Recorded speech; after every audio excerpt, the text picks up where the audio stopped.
investment in public welfare rather than the instruments of warfare. Instead, we have seen increased militarization, including an epidemic of coup, which have turned back the clock on women's rights. New crises have multiplied, even as entrenched wars march on, exacerbating the challenge of shrinking, in some cases closing civic space, manifest in rising reprisals against women's human rights defenders, activists, and journalists who risk their lives to bring these issues to the attention of the world.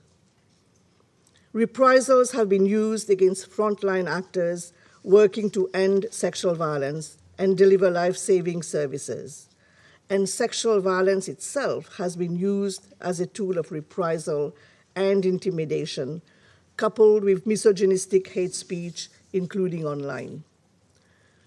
This affects the wider political climate when those who should be praised for their courage are instead persecuted.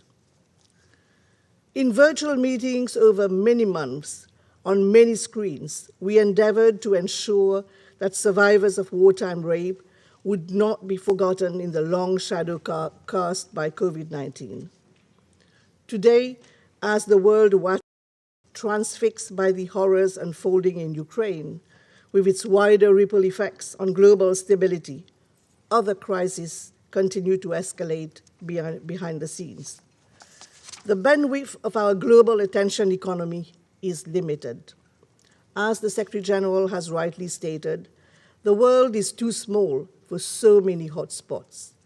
We must reassure all populations at risk that they are not forgotten and that international law is not an empty promise. In my public statements on Ukraine, I have urged all parties to the conflict to ensure the protection of women and girls from sexual violence, trafficking, and exploitation, including those displaced internally and across borders, following the fastest population flight this century. I have expressed grave concern about the mounting allegations of sexual violence and called for swift and rigorous investigations to ensure accountability as a central aspect of deterrence, prevention, and non-repetition. The failure to acknowledge and investigate past atrocities is the surest sign that violations will continue unabated. All the warning signs are flashing red, and yet essential civilian infrastructure has been reduced to rubble and ruin. Gender-based violence and reproductive health services are least available just when they are needed most. We do not need hard data for a scaled-up humanitarian response. We do not need hard data for all parties to ensure zero tolerance for sexual violence. The harrowing personal testimonies and pictures seen around the world, including of rape at gunpoint and rape in front of family members, are a call to action. The report before us today surfaces painful human stories, all of which cry out for justice and redress. In northern Ethiopia, a young woman was taken to an Eritrean Defense Forces camp, where 27 soldiers raped her, as a result of which she contracted HIV. An elderly, visually impaired woman was shot by soldiers after being detained for 3 days while her daughter was raped by members of the Ethiopian National Defense Forces in an adjacent room. An adolescent boy was raped in Himora, who later committed suicide.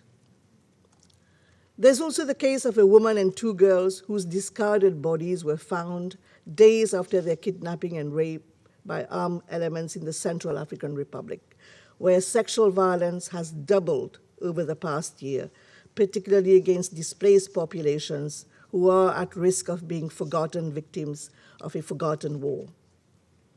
Likewise, the plight of over 900,000 Rohingya refugees in Cox's Bazar, Bangladesh, has become a crisis within a crisis, following the military takeover of Myanmar by the Tatmadaw. This year's report includes the tragic case of 2 women subjected to gang rape by Tatmadaw soldiers in Chin State, resulting in unwanted pregnancies in both cases. There is also the case of a woman allegedly raped at gunpoint by an officer of the Puntland police force in Somalia, a context where abduction, rape, and forced marriage are rampant, while legislative reform to address these crimes has been stalled since 2018. In Colombia, cases of sexual violence committed against women, ex-combatants, and members of their families were also documented. In Afghanistan, professional women, including in the security sector, have been targeted for their work to address sexual violence, with a female police officer who was 8 months pregnant, brutally tortured and killed in Ghor province. Thousands of civilians abducted by Daesh in Iraq and Syria between 2014 and 2017 remain in captivity, including victims of forced marriage and sexual slavery. In Yemen, harmful social norms exacerbated by 7 years of armed conflict can result in a victim being killed for reporting rape, which persists in detention facilities and displacement settings. In each of these contexts, we see the emboldening effects of impunity. Indeed, the gap between commitments and compliance, resolutions and reality is evident on every page of the annual report. Over the past year, sexual violence continued to be committed as a tactic of war, torture, terrorism, and political repression. The report covers 18 country situations and documents 3,293 UN-verified cases of conflict-related sexual violence committed in 2021, representing a significant increase of some 800 cases compared with 2020. Once again, the highest number of incidents was recorded in the Democratic Republic of the Congo, with 1,016 cases. The vast majority of incidents targeted women and girls, 97%. 83 cases were recorded against men and boys, with the majority occurring in detention settings. 12 verified cases were found to target LGBTQI individuals. The report demonstrates how intersecting forms of inequality based on ethnic identity, political affiliation, age, disability, sexual orientation and gender identity, income, and migratory status increase the risk faced by diverse individuals in a context of historical power imbalances, which are structural and systemic. While the report conveys the severity of verified incidents, no report can capture the full scale and prevalence of this chronically underreported, historically hidden crime. Indeed, survivors continue to be silenced by trauma, pain, and despair, as well as by stigma, insecurity, and the paucity of service provision. There is a relationship between the individual silence and the official silence. Survivors cannot be expected to denounce what the state itself denies. When the perpetrators walk free, the survivors walk in fear, carrying the burden of ostracism and shame. The central insight of this year's report is the need to foster a protective environment that inhibits sexual violence in the first instance and enables safe reporting and response. These are not isolated incidents. They do not occur in a vacuum. Today, we know more than ever before about the security dynamics that cause these crimes to occur and recur, namely mass population displacement, collapsed rule of law, decimated infrastructure and institutions, rising violent extremism, and hostilities waged in proximity to civilian population centers. It is also starkly evident across the world that lawlessness and impunity are tantamount to license to rape. We are aware of the visible drivers, such as arms proliferation, and the invisible drivers, such as gender-based discrimination. We know the context in which sexual violence is concentrated, namely in displacement, detention, at checkpoints, on military bases, and in rural areas where women undertake livelihood activities. And we know that socioeconomically marginalized women in areas beyond the reach of law institutions are at greatest risk.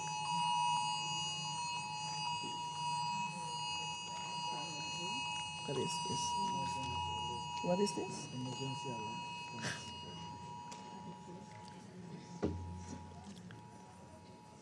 May I continue, Mr. President? Yes. I think if we could just request everyone to put their phones, I think that was an Amber Alert warning, but SRSG, please continue. Thank you. Prosecution, Mr. President, is also a form of prevention and can help to convert the centuries-old culture of impunity for these crimes into a culture of deterrence. Whereas impunity normalizes violence, justice reinforces global norms. It is time to move from visibility to accountability and to ensure that today's documentation translates into tomorrow's prosecutions. The prohibition on sexual violence is clear and categorical, yet norms have no power unless they are known. Every member of this council can lead the way in reflecting that prohibition in their military manuals, international humanitarian law dissemination and training, codes of conduct, and military disciplinary measures at all levels of the chain of command.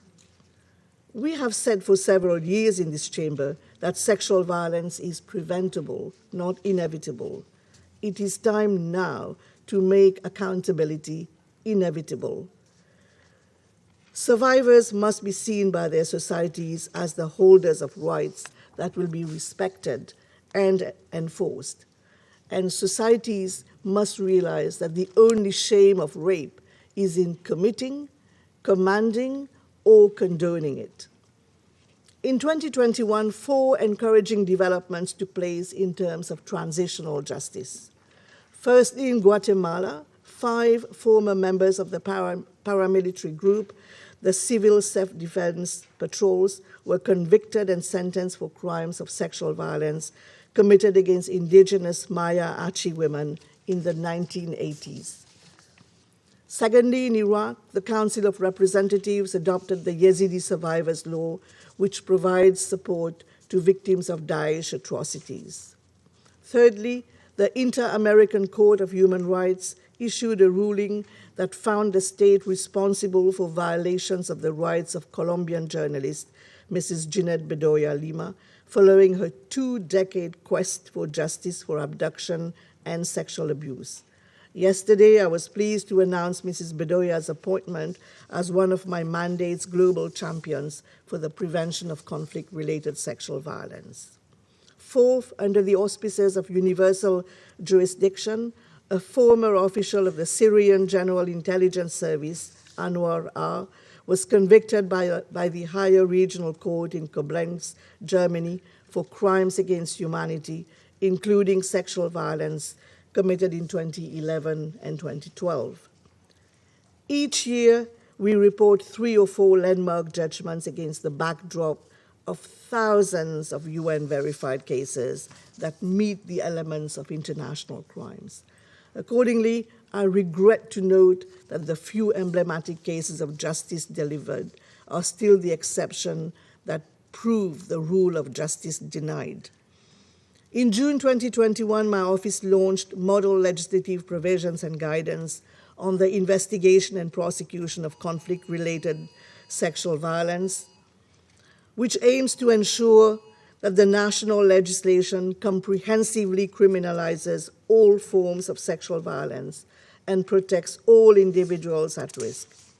This guidance supports implementation of Security Council Resolution 2467 of 2019, which calls on member states to strengthen legislation and enhance investigation and prosecution of sexual violence in order to deliver justice that is accessible, empowering, and ultimately transformative in line with the survivor-centered approach. Yet, accountability processes, while critical, are no substitute for compliance with international norms in the first instance. This year's report lists 49 parties credibly suspected of committing or being responsible for patterns of sexual violence in situations of the agenda of the Council. Over 70% are persistent perpetrators, having appeared in the list for 5 or more years without taking remedial or corrective action. It is critical, Mr. President, to cohere the practice of listing suspected perpetrators and the practice of imposing targeted and graduated measures by sanctions committees to improve compliance. Leveraging the credible threat of sanctions can change the calculation of parties to conflict that operate on the assumption that rape is cost-free or even profitable in the political economy of war, in which women and girls are trafficked, traded, and sold. 8 sanctions regimes now include sexual violence as part of their designation criteria. In 2021, the 1970 Committee on Libya listed the de facto manager of the notorious Al-Nasser detention center for abuses, including sexual violence.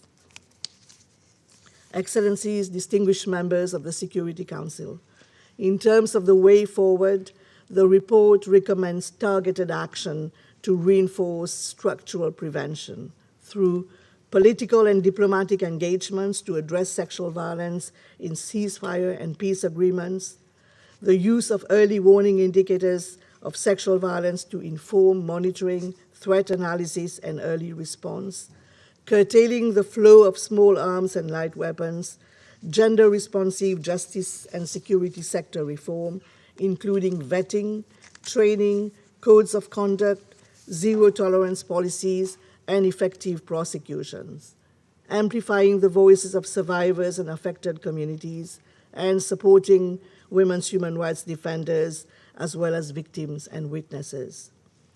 Justice, peace, and security are inextricably linked.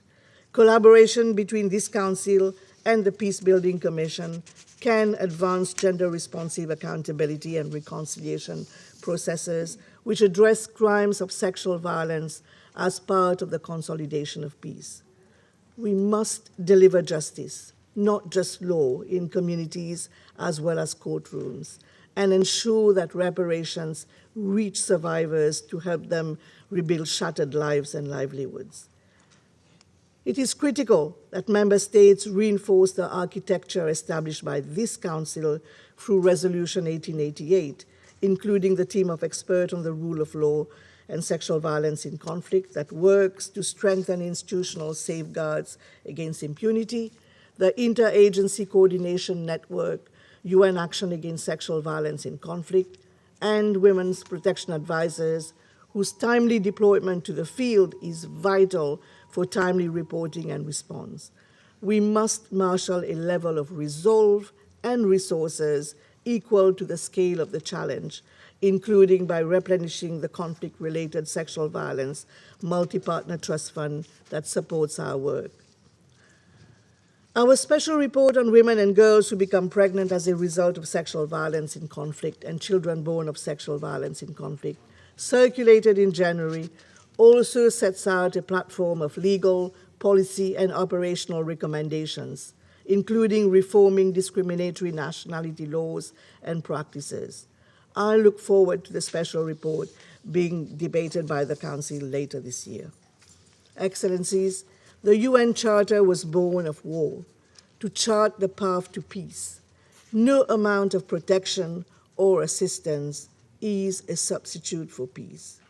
As a wise woman once said, "You can no more win a war than an earthquake." Wars are indeed unwinnable, and yet their social and economic aftershocks affect us all. Throughout history, human progress has been interrupted by plagues, wars, and authoritarian rule. Issues we thought had been consigned to the ash heap of history remain in our daily headlines. We cannot choose the times we live in. We can only choose how we respond. We must not rest until every survivor, every civilian can sleep under the cover of justice. There is no place in the modern world for gender apartheid, for strong men in place of strong institutions, or for medieval wars of looting, pillage, and rape. Women's rights are not Western rights. They are human rights, and they are universal in times of war and peace. Prevention is the best form of protection, including the prevention of conflict itself. We must rise to the challenge of our times. Inaction is not an option. Thank you, Mr. President.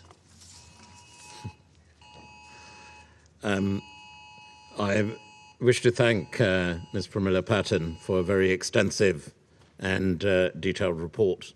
And if I could just make a request for my role as chair of this particular meeting, if you could please ensure this is a very important subject, and the testimonies, particularly from some of our survivors, and in accordance with due respect, I would ask you once again to please check your phones so that we can then proceed with the proceedings. With that, it's my great honor to now give the floor to Ms. Nadia Murad. The floor is yours. Thank you, Mr. President. Thank you as well to Ambassador Woodward and to the United Kingdom for organizing this important debate as one of your signature events and for inviting me to brief today. Ladies, gentlemen, and dear friends, we are gathered at a moment of global instability, a moment shaped by pandemic, war, and a climate crisis. In times like this, issues that affect women and girls, issues like conflict-related sexual violence, tend to be pushed aside, as though they are somehow secondary to the real issues. But the truth is, these are precisely the moments when protecting, supporting, and investing in women and girls should be urgent priorities. For every setback our societies face, women and girls are forced 10 steps back. This is particularly true in times of conflict. History shows that whenever armed conflict erupts anywhere in the world, rape and brutality follow. We are seeing this in Ukraine as we speak, with reports of sexual violence that should alarm us all. Sexual violence is not a side effect of conflict. It is a tactic of war as old as time. Groups like ISIS understand the destabilizing effect of gender-based violence, and so must we. ISIS began targeting my Yazidi community in 2014. Thousands of Yazidis were massacred. Others fled on foot, facing thirst, starvation, and blistering temperatures. In addition to the murders, ISIS captured more than 6,000 Yazidi women and children. Women and girls like me, my nieces, and my sisters were sold and raped. Those of us who survived were considered lucky. But the nightmare continues even now, 8 years later, for more than 2,800 women and children who are still living in captivity and sexual violence at the hands of ISIS. We are here today to discuss accountability, not only in the aftermath of conflict-related sexual violence, but importantly as a tool to prevent such violence from occurring in the first place. In particular, there is three aspects of accountability I would like to highlight: justice, support for survivors, and a commitment to gender equity in the long term. The pursuit of justice is one of the most visible forms of accountability. Last year, a German court convicted an ISIS member of genocide. It was the first time this had ever happened anywhere in the world. This historic verdict is an important step. But standing before you today, my question is, what next? ISIS led a systemic campaign of sexual violence to destroy Yazidi women and the Yazidi community. The United Nations has condemned their actions as genocide. UNITAD has collected reams of evidence documenting the atrocities ISIS committed against women and girls.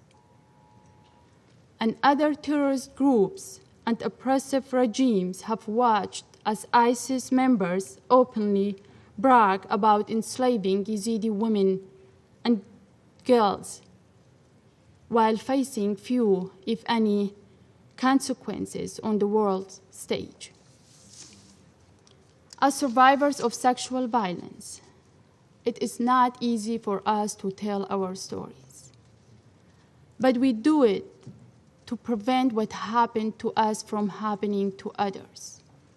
We are called brave, but the courage we really want to see is from leaders in a position to do something, whether they are heads of state, member states here at the UN, or corporate leaders.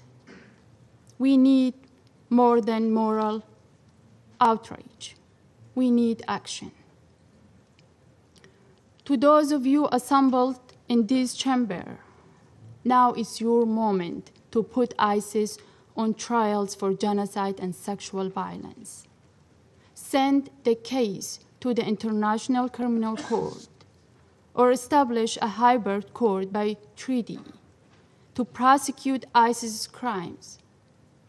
In the meantime, other nations should follow Germany's example and use the principle of universal jurisdiction to try war criminals for the atrocities they commit, including sexual violence.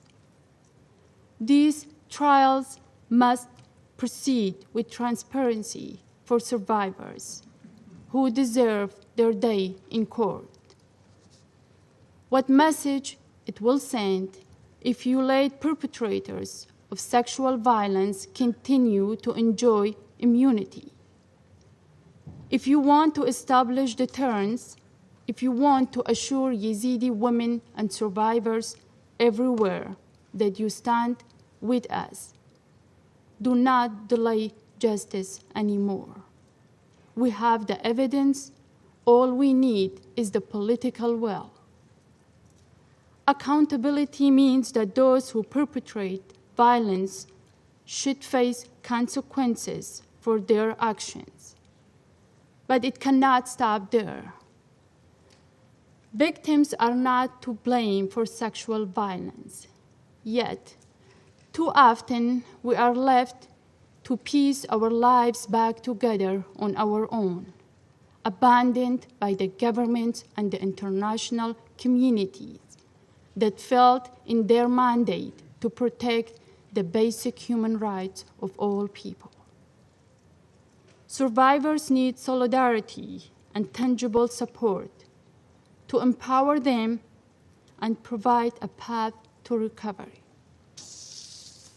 Reparations and recognition are an essential part of justice. That is why I have co-founded the Global Survivors Fund with my friend and colleague, Dr. Dennis Mukwege, to provide interim reparations to survivors of conflict-related sexual violence. After all, to survivors, reparations are not some theoretical idea or a topic for legal debate. They are the difference between going hungry and having enough food to put on the table, between sustaining lifelong injuries and accessing reproductive health care, between being cast out of our communities and being able to put a roof over our heads. Through this project, we want survivors to know that we stand with them and they are not alone. 8 years after ISIS genocide, survivors who returned to Sinjar are still struggling to recover in the face of political disputes between Baghdad and Erbil, with militia groups vying for control of our homeland. The UN Security Council should send a special envoy to end the suffering of Yazidis in Iraq. Member states have a moral responsibility not to abandon genocide survivors. This brings me to my third point. Every time we see a new conflict, there is an outpouring of thoughts and prayer. But as I know from personal experience, a few days or even a week in the news cycle does nothing to address the systemic challenges women face. This is true from Iraq to Ethiopia, to the Democratic Republic of Congo, to Ukraine, to conflict zones everywhere. It is not enough to talk about accountability and prevention in times of crisis. We need long-term commitments to advancing global gender equity, because gender equity is key to democracy. That means combating gender bias and stereotypes everywhere they occur, in homes and families, as well as in our education system. And it means recognizing that what is true in times of conflict is true in times of peace. If we want strong, stable communities, we must listen to women. To be very clear, when I say listen to women, I do not mean this in some abstract way. I mean that policymakers should leave the halls of power and go out into affected communities and ask women what they need. One solution will not work for everyone. Throughout the world, different socioeconomic and political circumstances impact women's rights. Compounding factors such as race, religion, class, and access to healthcare, education, and employment require different solutions. Survivors know best what they need to heal and recover, so why not ask them? At Nadia's initiative, the organization I founded, we see every day that the most effective work is community-led, survivor-centered, and takes a holistic approach. The work that is being done to help survivors must be done hand in hand with them. It is not just the act of listening that matters. How you listen, the way you communicate with survivors, and what you do with the information you collect. All of these things matter too. Documenting sexual violence is crucial for accountability and prevention. But too often, survivors who speak out face shame, stigma, and lack of transparency about how our testimonies will or will not be used, or the likely outcomes. That is why I look forward to joining Lord Ahmed tomorrow to officially announce the Murad Code, a set of guidelines intended to change norms around how journalists, investigators, and anyone tasked with documenting and investigating conflict-related sexual violence interacts with survivors. These guidelines were shaped by feedback from survivors around the globe and aim to promote greater respect, understanding, transparency, and healing. In conclusion, accountability can be a crucial component of prevention, but only if it includes meaningful justice. The services and support survivors need, and the ultimate goal of advancing global gender equity. Each of you in this room has the power to make this a reality, only if you choose to act. Everywhere I go, I meet survivors of sexual violence who are bravely telling their stories in the face of stigma, shame, and even physical danger. If women who have suffered such immense loss and incredible pain can find the strength to not only rebuild our lives, but help our families, communities, and entire countries, surely the rest of the world can find the strength to take meaningful steps to end sexual violence in conflict. As survivors, we look to you, the leaders in this room, to act with the same courage we have shown. Survivors do not want pity. We want justice. Thank you, Mr. President. Thank you. I thank, on behalf of all of us, Ms. Nadia Murad for her deep insights and her continuing courage and strength on this important issue. Thank you, Ms. Murad, for your briefing. It's now my honor to invite and give the floor to Ms. Mariana Karkutli. The floor is yours. Thank you. Mr. President, Excellencies, civil society colleagues. My name is Mariana Karkutli, and I'm a co-founder of Huquqiyat, a membership-based organization of women lawyers and legal practitioners advocating for accountability in Syria. Thank you for the opportunity to deliver this statement today. Mr. President, let me start by saying that what drove me to study law was not love of the law, but the experience of injustice. While studying law under a dictatorship did not teach me much, witnessing women in Syria fighting for their rights did. Accountability, the theme of this open debate, is a difficult word to say in the Syrian context. We have experienced all sorts of atrocities for over a decade, with more than 350,000 people killed, tens of thousands arbitrarily detained or disappeared, nearly 13 million displaced, and another 14 million in need of humanitarian assistance.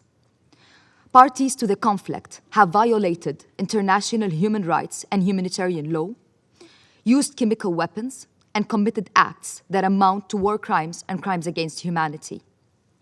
Government forces and armed groups continue to murder, torture, and use sexual and gender-based violence against civilians as a matter of policy. Yet, despite discussing Syria for more than a decade, this Council has failed to take actions to hold perpetrators accountable.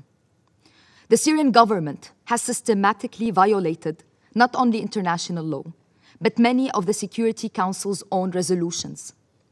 Meanwhile, members of this council has blocked urgent actions on Syria, shielded the Syrian regime from accountability, and vetoed resolutions on humanitarian assistance and investigating the use of chemical weapons against civilians 16 times.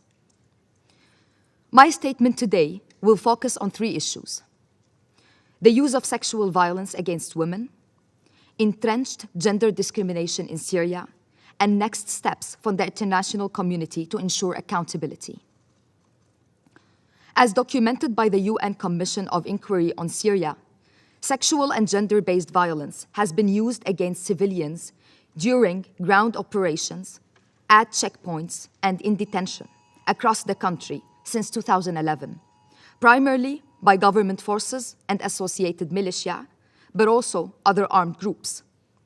It has been called a devastating and pervasive feature of the Syrian conflict and part of a widespread and systematic attack against civilians, amounting to crimes against humanity. This violence continues as we speak.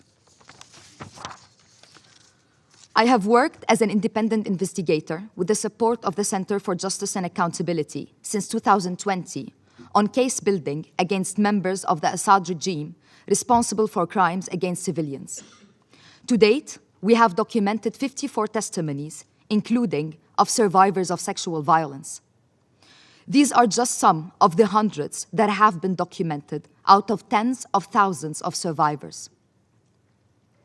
Over the last decade, at least 150,000 people in Syria are estimated to have been arbitrarily arrested, detained, or disappeared. At least 9,700 women still are.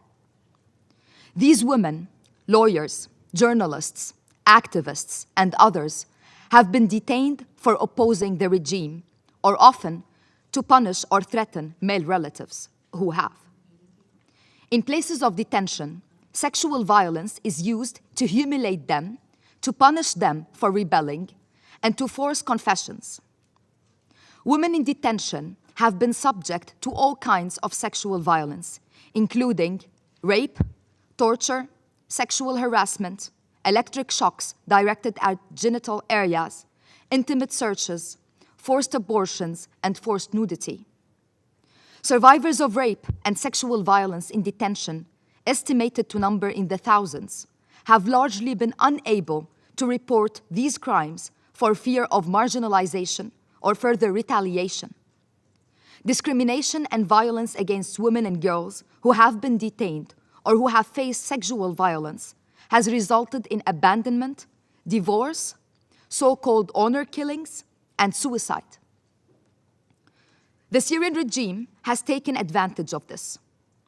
They knew that by targeting women in this way, they were in fact targeting their communities as a whole. This is why arresting and detaining women, leaving their families with no information about their fate, has been a key tool used to suppress Syrian dissent since 2011. The systematic occurrence of these crimes across the country provides reasonable grounds to assert that the regime has weaponized gender-based violence as a matter of state policy. The Syrian regime's actions have been possible because of a corrupt legal system and entrenched discrimination against women and girls in Syria, which impacts their access to housing, land, property rights, custody of their children, as well as their protection. For instance, laws in Syria do not criminalize sexual or gender-based violence against women or marital rape. Syrian women cannot pass their nationality to their children, and even where laws have changed, social practices have not. Furthermore, sexual and gender-based violence against women does not end inside Syria, but continues in the camps, settlements, and cities throughout the region, where millions of Syrian refugees face discrimination, poverty, and lack of access to healthcare and education, all while experiencing pressure to return to a country that is not yet safe. Syrians are desperate for justice after more than a decade of war. Domestic accountability is impossible as long as the Assad regime remains in power. The universal jurisdiction cases currently being pursued against suspects for crimes committed in Syria, while positive, have also had limits, including how fear of retaliation for reporting to local authorities and the trauma and stigmatization of survivors of sexual violence impact the ability and willingness of victims to come forward. Mr. President, Syrians can no longer wait for justice. We encourage all UN member states to continue to pursue accountability under universal jurisdiction. But we are also looking to you, the Security Council, for help by referring the situation in Syria to the International Criminal Court. Despite 14 years of this Council's condemnation of the use of sexual violence in conflict, impunity prevails, not only in Syria, but in many other conflicts on this Council's agenda. This is often not because sexual violence has been inadequately criminalized or because perpetrators are unknown, but due to a lack of political courage.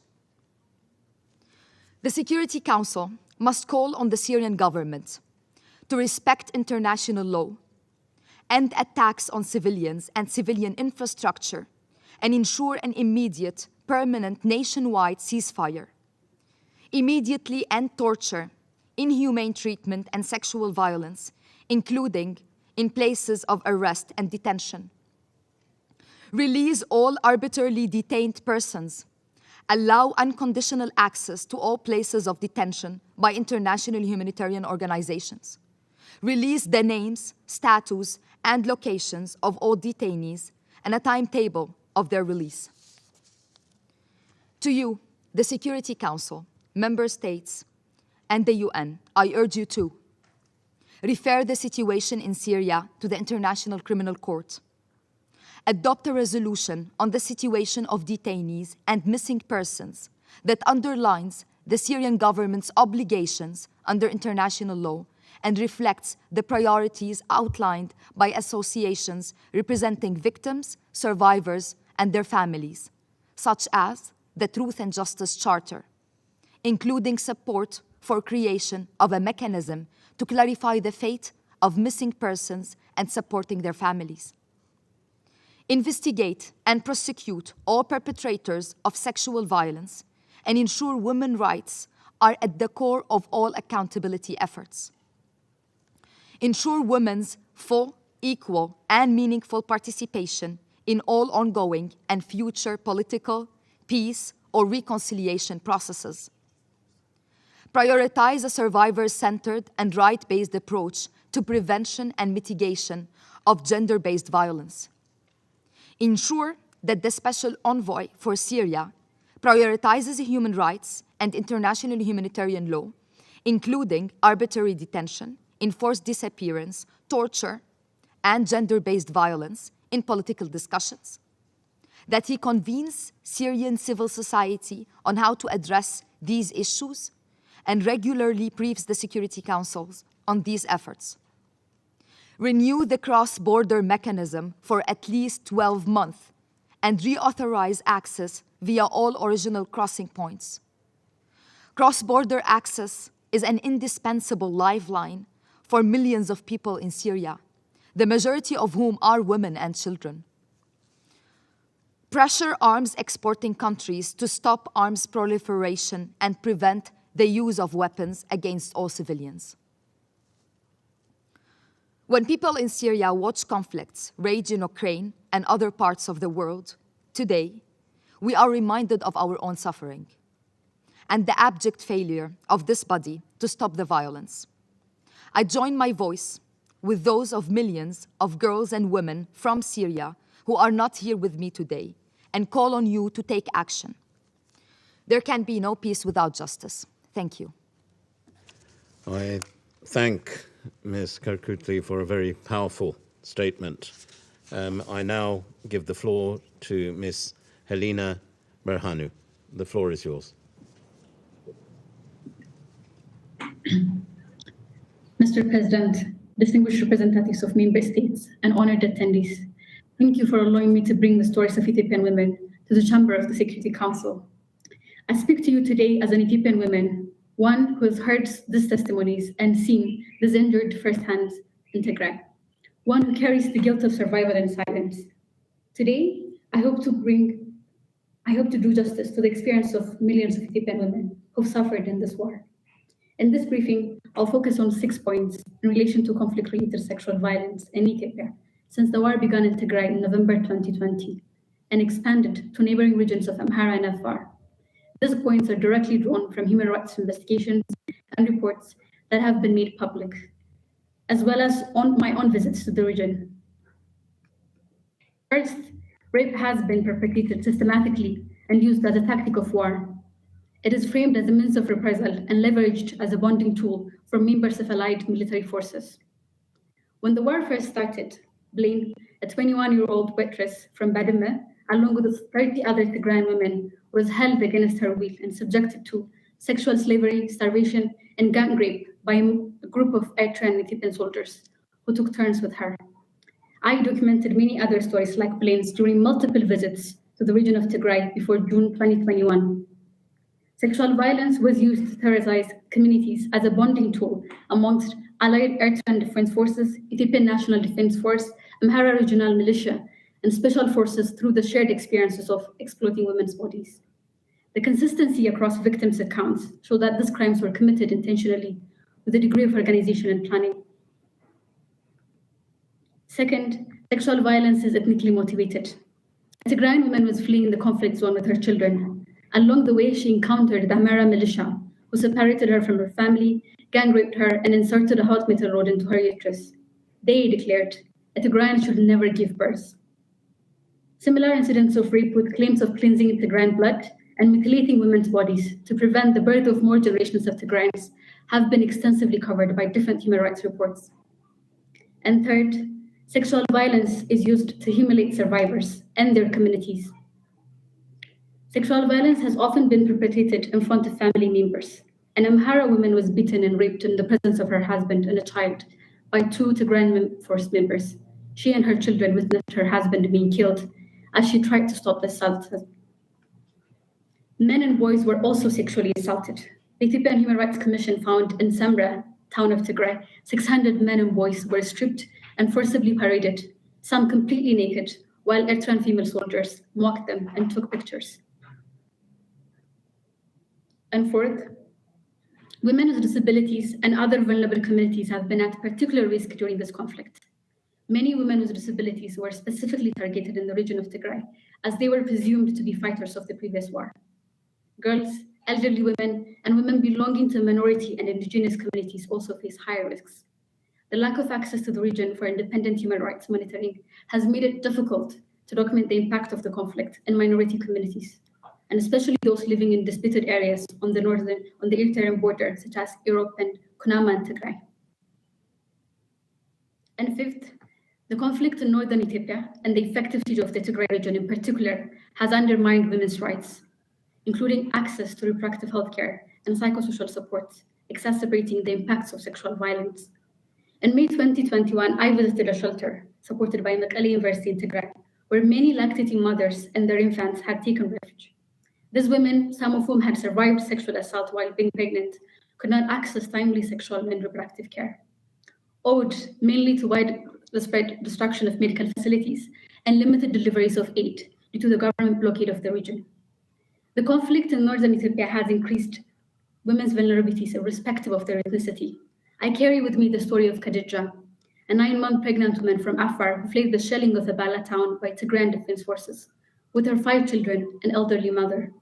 She gave birth under a tree after working for 9 days, 2 of which while in labor. In a country with one of the highest maternal mortality rates globally and lack of infrastructure, specifically in pastoral communities and areas, the conflict immediately puts the lives of many Ethiopian women in grave danger. Lack of access to psychosocial support services also means that the mental health of survivors hangs in the balance. Many have already died by suicide. The story of a 50-year-old Amhara woman from Shawa Robit in central Ethiopia was gang raped by Tigrayan fighters in the presence of her son in the next room and later died of suicide, highlights how tragic the situation is.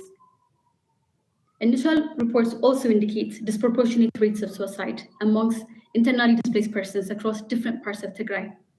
And amid a total internet and telecom blackout, I fear the extent of the trauma felt by the community remains unknown.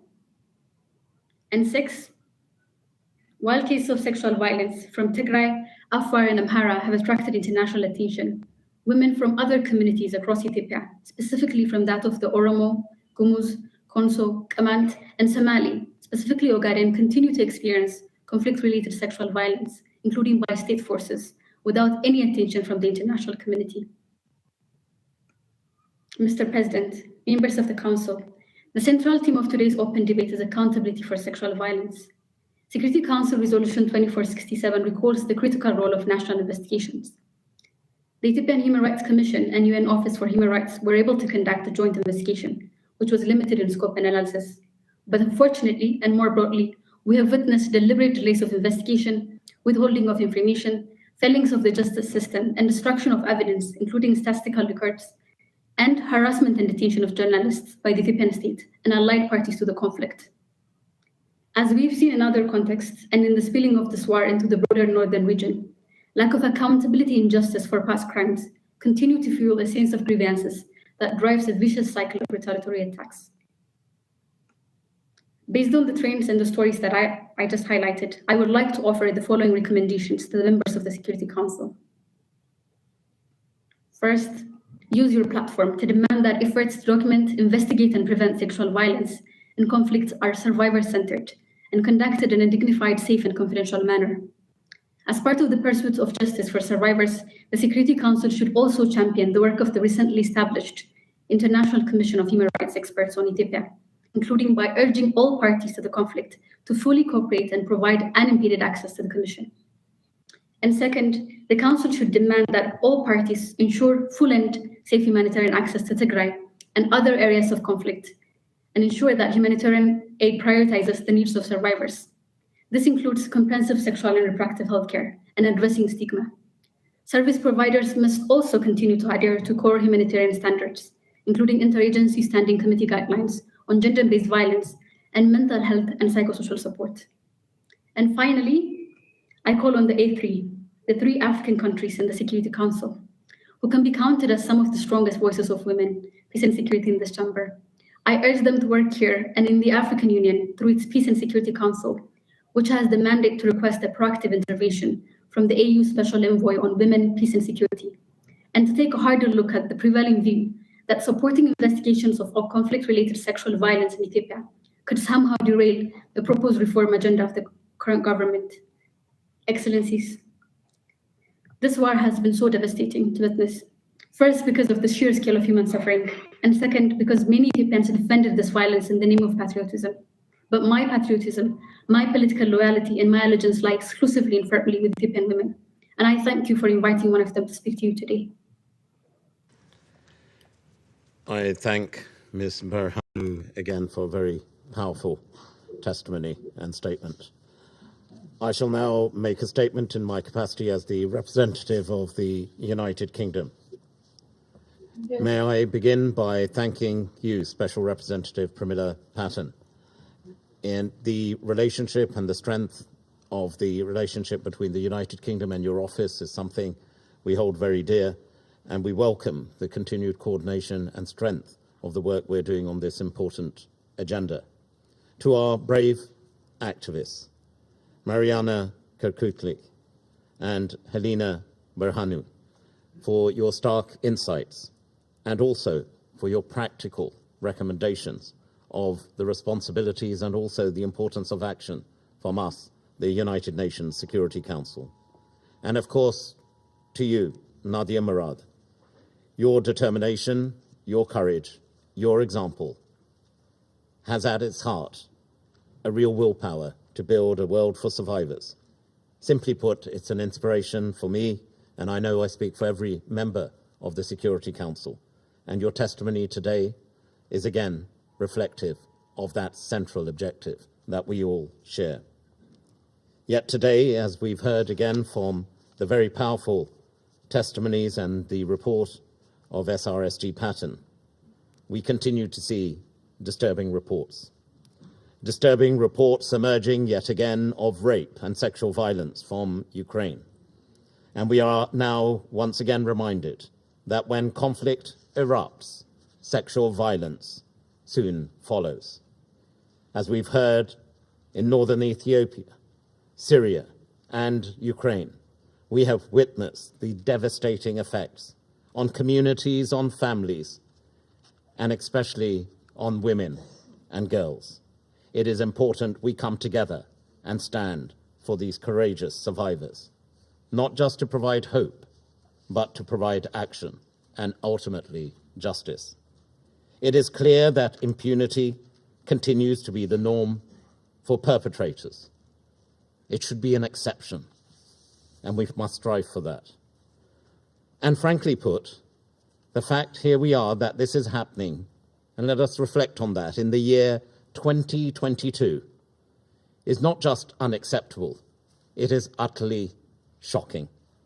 And therefore we must strive to do more collectively to end the violence, and ultimately, as we heard from each of the very powerful statements, deliver justice and accountability for survivors. We need to ensure that survivors can safely record their experiences in a way that strengthens the pursuit of justice. That is an important first, yet pivotal and crucial step towards accountability. However, as we've heard from Nadia Murad's powerful testimony, this is far from a reality for many survivors around the world. And frankly put, we must ask the question of ourselves, why? Why have we failed to protect? Why have we failed in our collective duty to put survivors first?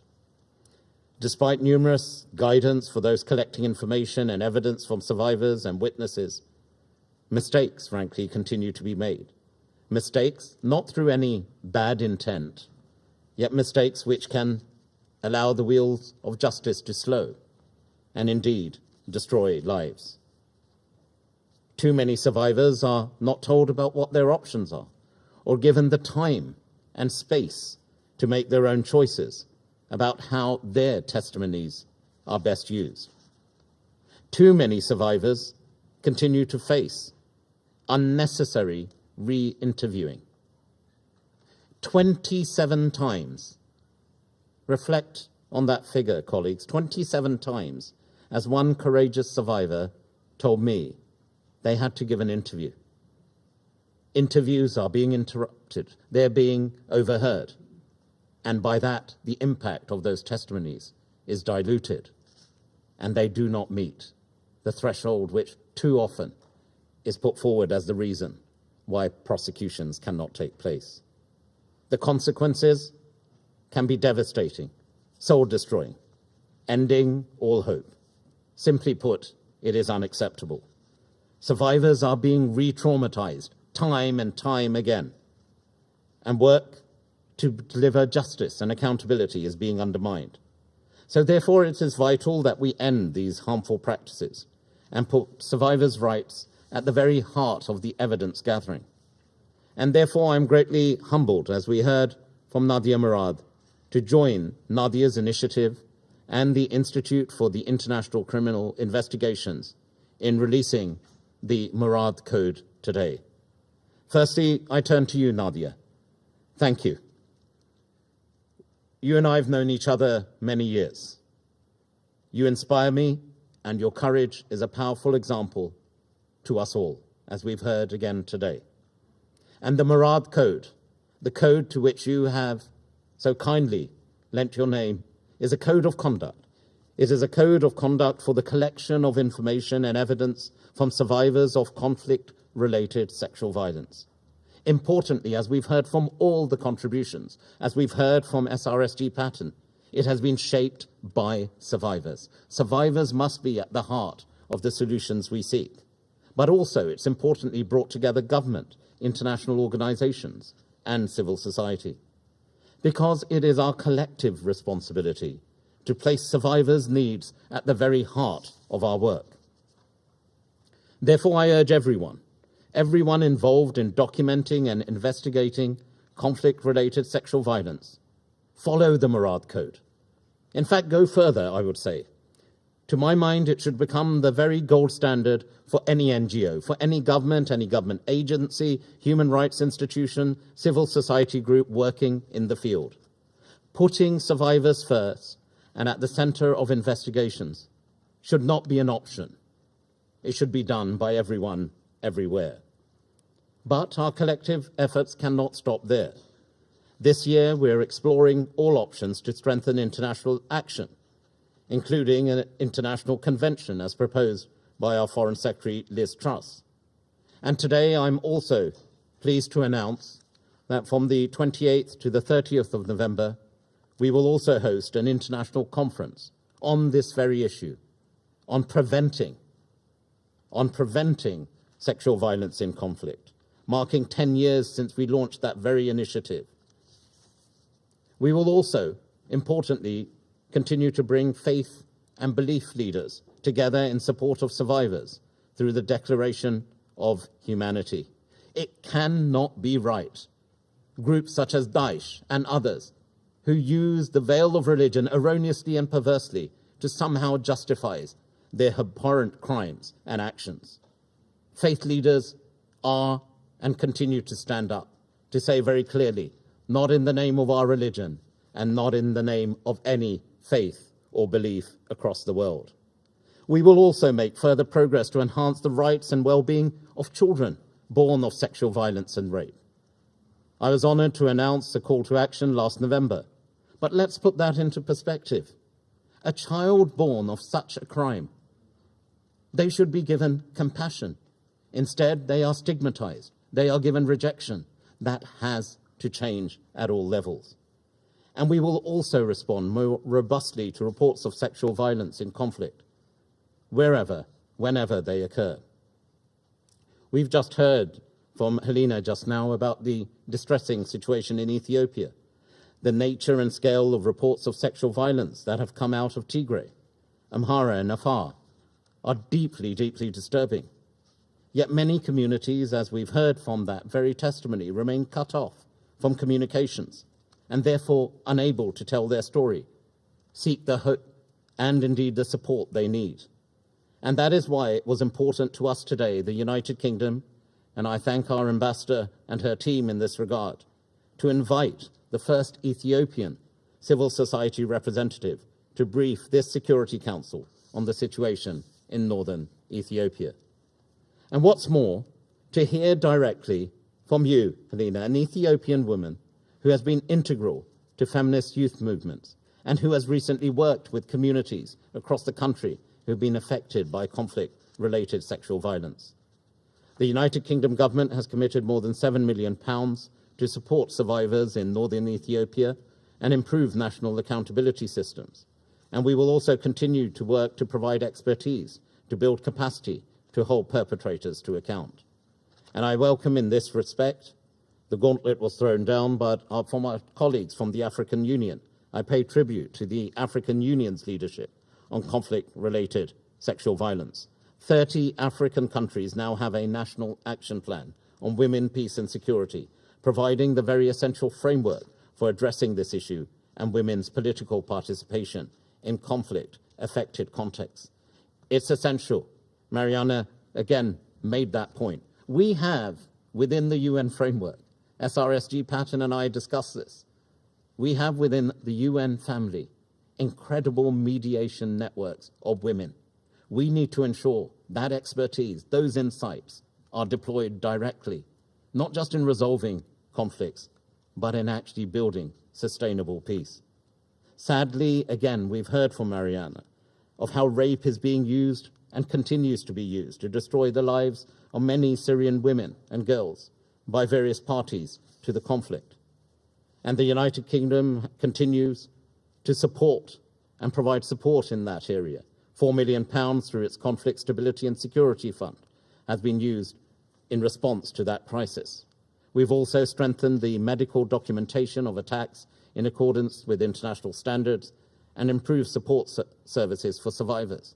And I am absolutely convinced that the Murad Code will be an important contribution to enhance that collection of evidence. I was also pleased to see the first conviction for conflict-related sexual violence in Syria delivered in Koblenz in January.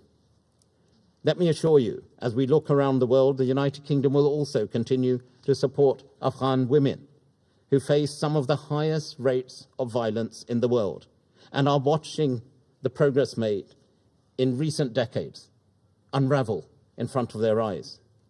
And let us also send a very clear message to those who seek to suppress women's rights, who seek to suppress the rights of education for girls. And yes, that is a message clearly for the Taliban to hear.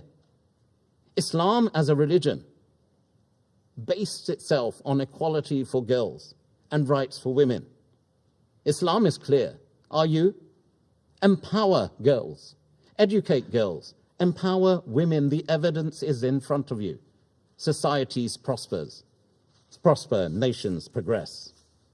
We are also pushing to integrate services for all survivors of gender-based violence, including sexual violence, into Afghan healthcare provision. And that's being informed directly by the people who know best.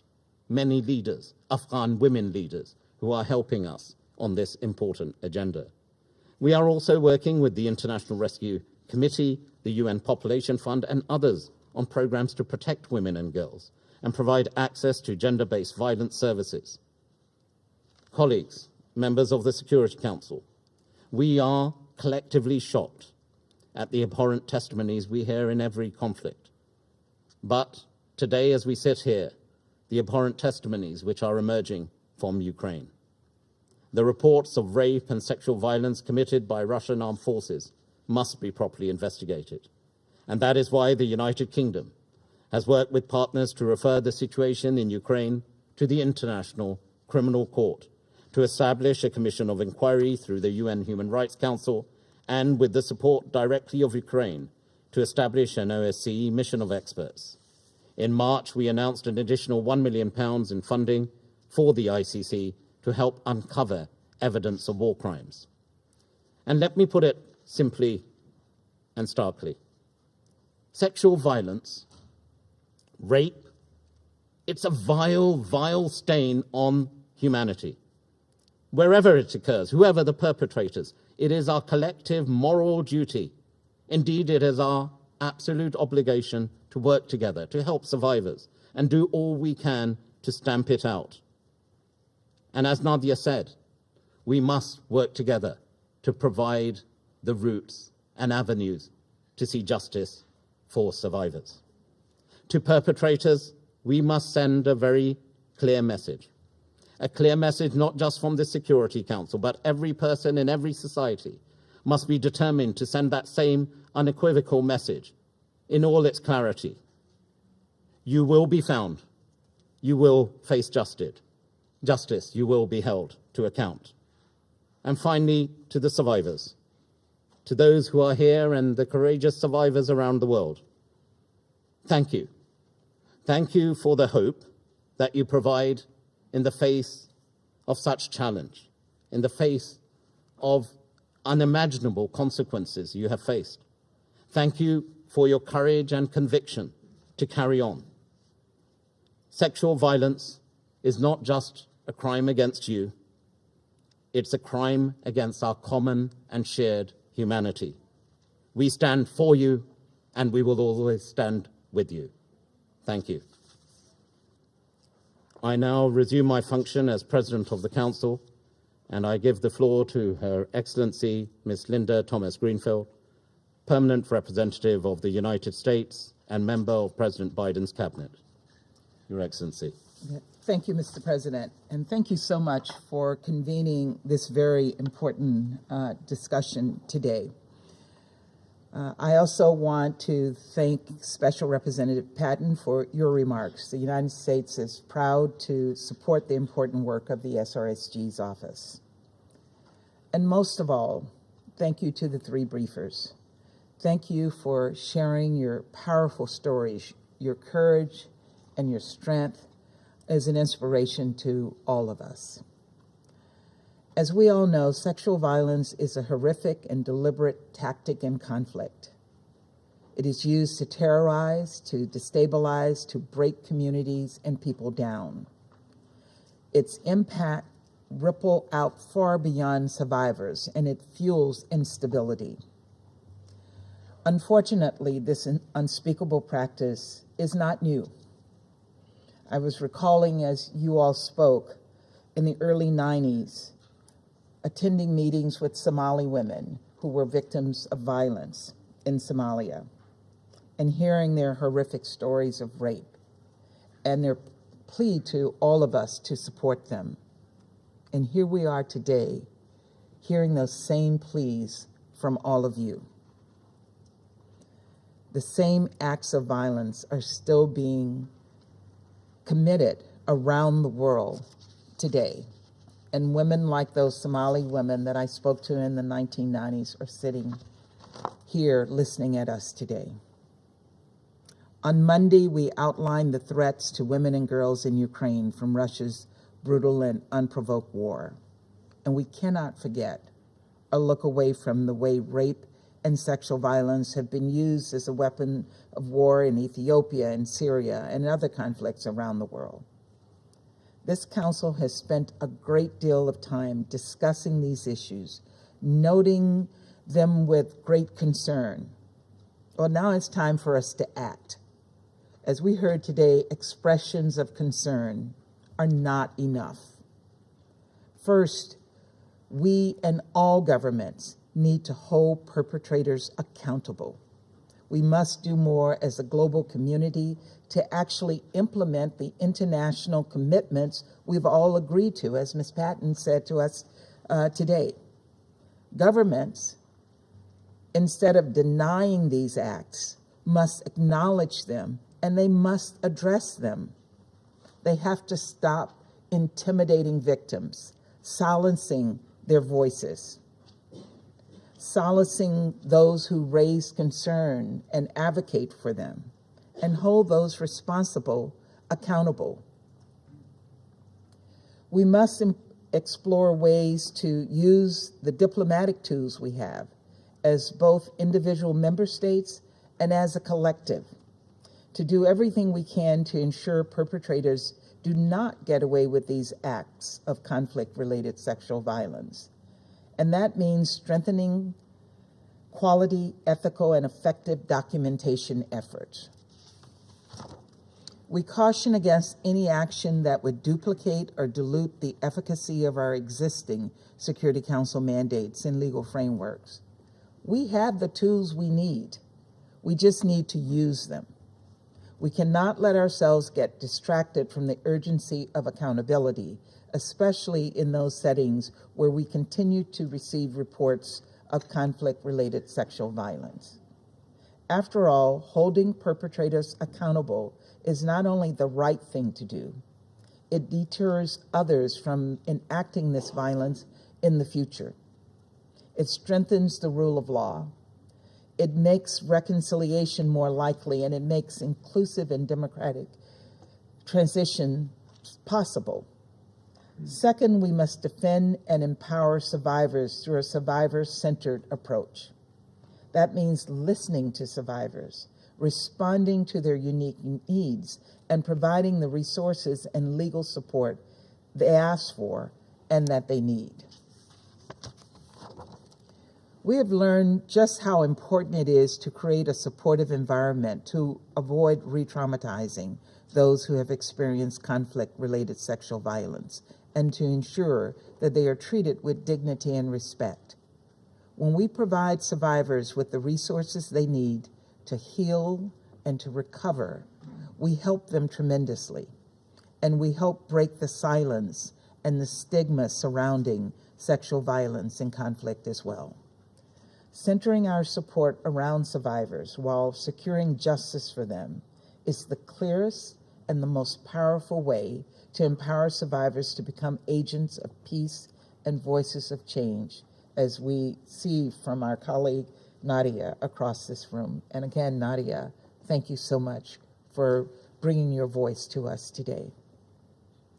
Third and finally, because all gender-based violence is rooted in gender inequality, we must advance the empowerment of women and girls in all of their diversity. To that end, the United Nations and all member states should apply conflict-sensitive and participatory gender analysis to our interventions and to our work. We need to ensure we are addressing the underlying societal norms and power relations that, when combined with weak or absent state institutions, lead to gender-based violence.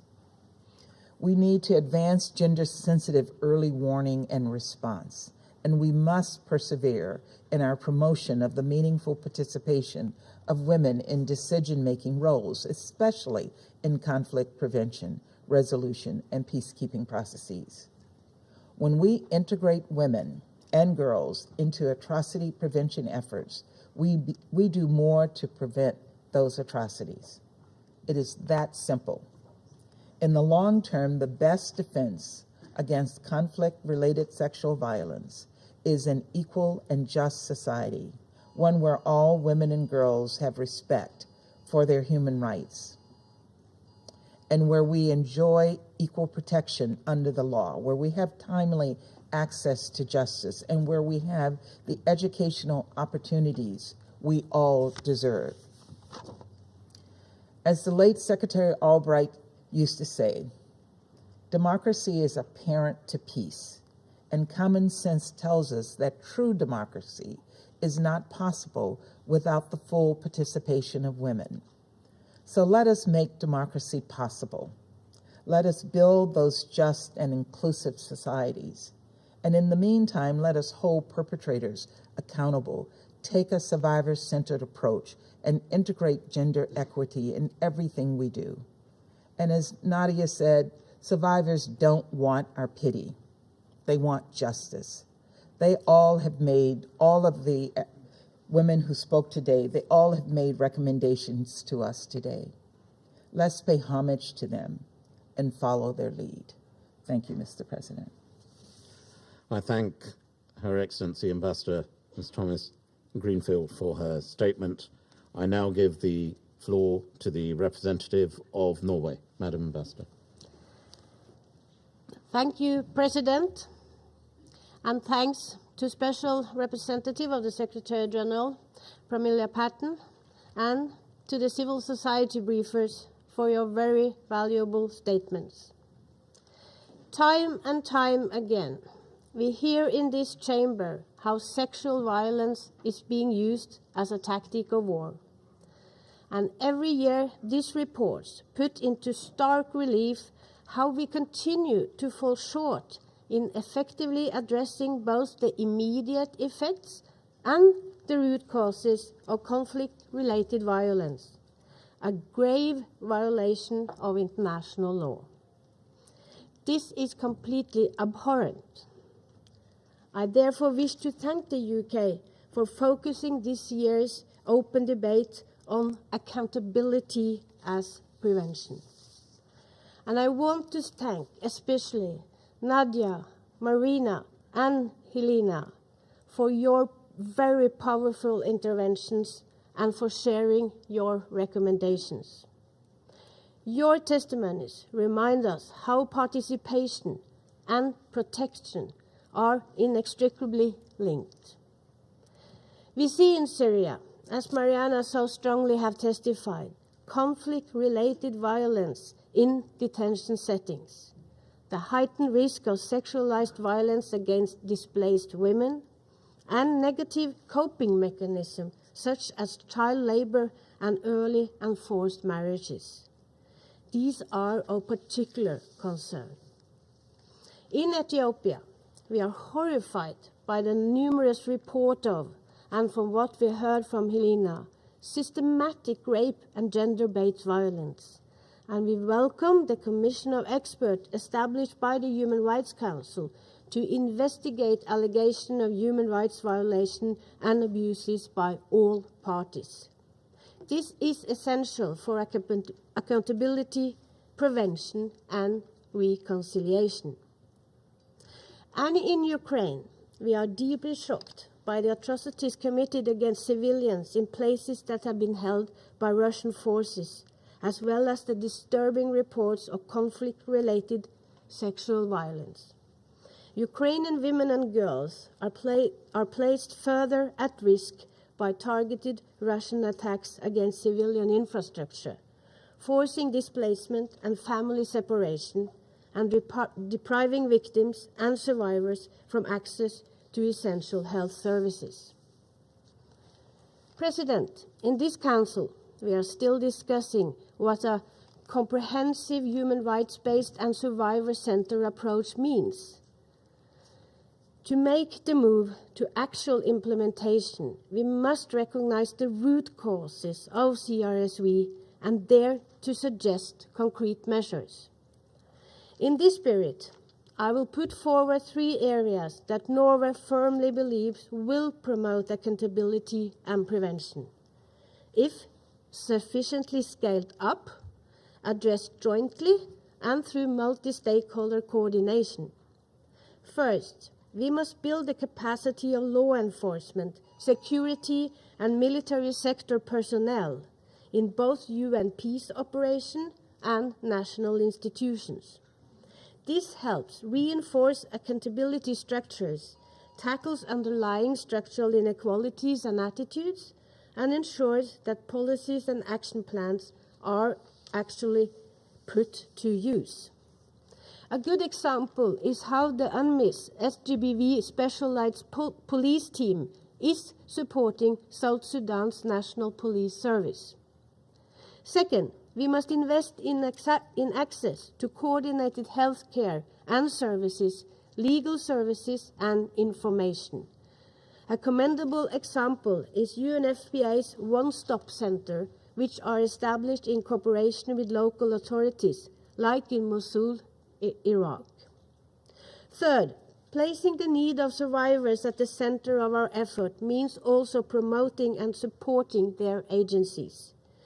They themselves must be allowed to define and design what they think are necessary measures for prevention, protection, and accountability. As USG Patton has highlighted, reparations are what survivors of SRSV request most and yet still receive least. Let me also congratulate you, Nadia, and the UK on tomorrow's launch of the MORAD Code, an important initiative to place survivors' rights at the center of investigations and documentation of CRSV. President, financing and resources go hand in hand with monitoring and implementation of all 3 of these recommendations. As has been highlighted by the USG's office and echoed by UN Women, UNFPA, and civil society, the scale of the resources is far from equal to the scale of actions needed on the ground. Council members and the broader UN membership must join forces to ensure that the UN and CSOs have the necessary expertise, financing, and access in place. President, a final point. We all recognize that the elephant in the room is the lack of political will.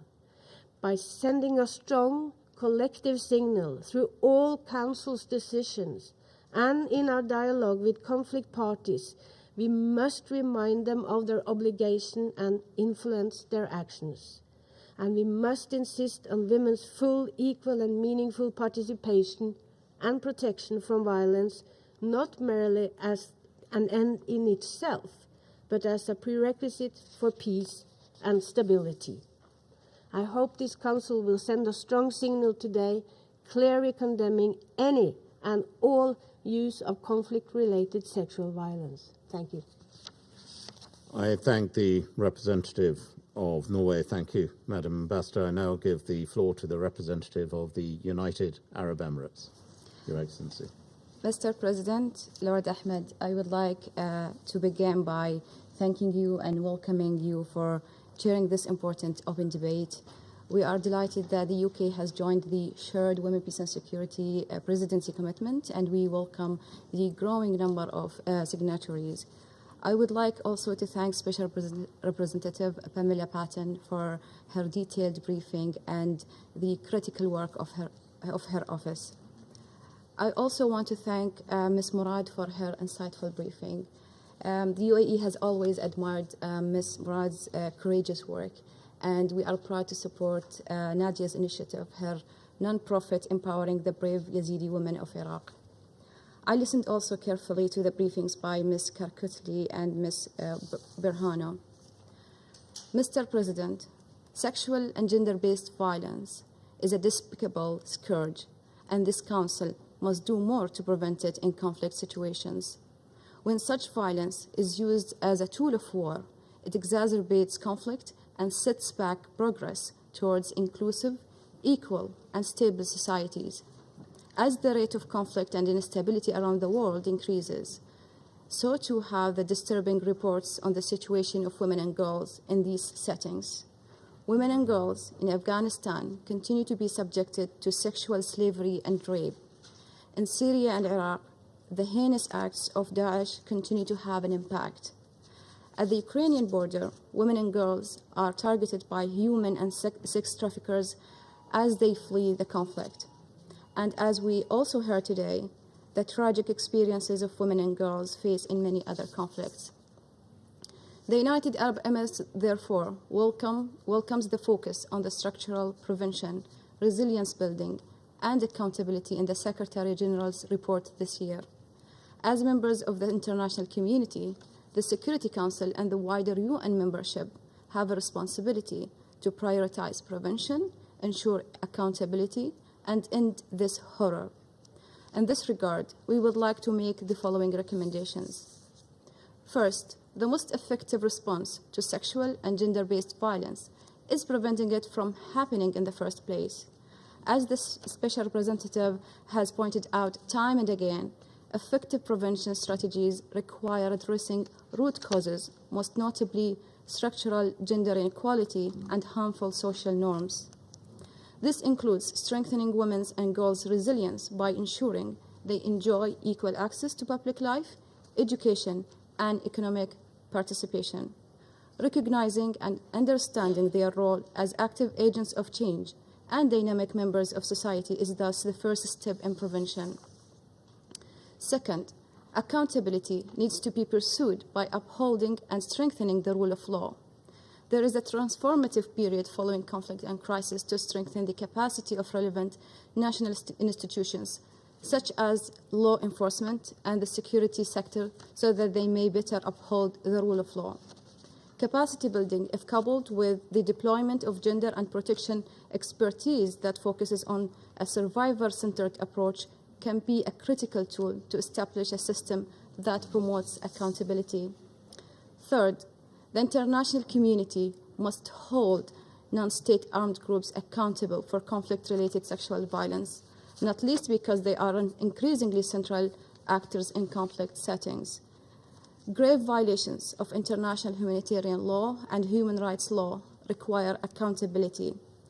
A strong tool for the Security Council to achieve this is to include conflict-related sexual violence as a standalone designation criterion for sanctions and to list individuals and entities whenever they are responsible for the commission of such acts. In this regard, we welcome the recent decision made by the Council to designate the Houthis as an entity, including for perpetrating a policy of sexual violence in conflict. Efforts like these contribute to the prevention of and response to these crimes on the ground, and Council members must remain consistent in their approach. In conclusion, there is no justification for the fact that conflict-related sexual violence remains a reality. The Council, the UN, its member states, the private sector, and civil society must work together and make it a priority to eliminate these crimes once and for all. I thank you, Mr. President. I thank the representative of the United Arab Emirates. I now give the floor to the representative of India. Mr. Ambassador, the floor is yours. Thank you, Mr. President. At the outset, we thank the United Kingdom for convening the open debate on this important issue. We also thank SRSG Pramila Patten and all other distinguished briefers for sharing their insights. In the last 3 decades, the international community has played an important role in fixing accountability for conflict-related sexual violence, thereby sending out a strong message that sexual violence has no place in the civilized world. The prosecutions of conflict-related sexual crimes by the International Criminal Tribunal for the former Yugoslavia and for Rwanda, UN Security Council resolutions on sexual violence, and United Kingdom's Preventing Sexual Violence and Conflict Initiative have contributed to addressing this complex and sensitive issue in its entirety. Despite this progress, it is indeed distressing that sexual violence and conflict situations continue unabated amidst a culture of impunity as a tactic of war, torture, and terror in armed conflicts, especially by non-state actors. Again, despite the robust framework put in place by the Security Council since 2007, with the launching of the UN Action Against Sexual Violence and Conflict, the levels of compliance by parties to the conflict remains low. Majority of the parties listed in the Secretary General's annual report on conflict-related sexual violence are persistent perpetrators who continue to commit or abet sexual violence in armed situations. This must stop. The Council must focus on identifying and bridging the implementation gaps to prevent the atrocities and facilitate the rehabilitation and reintegration of survivors. Mr. President, my delegation wishes to highlight the following 6 issues for the consideration of the Council. First, national governments have the primary responsibility for prosecuting and deterring such crimes and conflict situations on their territories, even if these are alleged to have been committed by non-state actors. Member states should ensure effective prosecution of sexual violence as a self-standing crime. Second, upon request, the UN must assist national authorities in developing capabilities to strengthen their national legal frameworks and related structures for speedy investigation and prosecution of perpetrators. This should also be a priority in post-conflict situations to address holistically the structural and cross-cutting gender inequalities that perpetuate sexual violence. Third, the member states must adopt a victim-centered approach to preventing and responding to sexual violence in armed conflicts in line with Resolution 2467 that seeks to strengthen justice and accountability and calls for a survivor-centered approach in the prevention and response to conflict-related sexual violence. States must ensure adequate focus and resources for comprehensive and non-discriminatory assistance for victims of sexual violence by providing for medical, psychological, social, and legal services. A key starting point in strengthening the accountability process is by addressing the endemic stigma attached to survivors of sexual violence and fear of reprisals by offenders, thereby helping them to come forward to speak to investigators and testify in court. Fourth, terrorism and violent extremism conducive to terrorism continue to be the biggest global threat to peace and security, with women suffering disproportionately in the resulting conflicts engendered by them. Sexual violence primarily directed against women and girls and increasingly among men and boys by terrorists remains a cause of concern. The nexus between terrorism, trafficking, and sexual violence in armed conflict needs to be broken. Fifth, the sanctions regimes and other targeted measures by the Council need to be strengthened to utilize their full potential to deter perpetrators of sexual violence in armed conflict. Last but not the least, the member states must provide a conducive environment for the participation and inclusion of women in political processes and decision-making.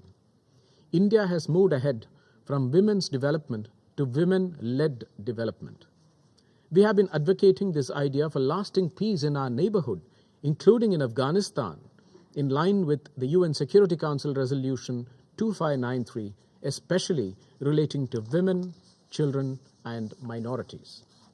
Mr. President, in 2017, Prime Minister Modi joined the Circle of Leadership that was formally established by the Secretary General at the high-level meeting on the prevention of sexual exploitation and abuse in the United Nations operations.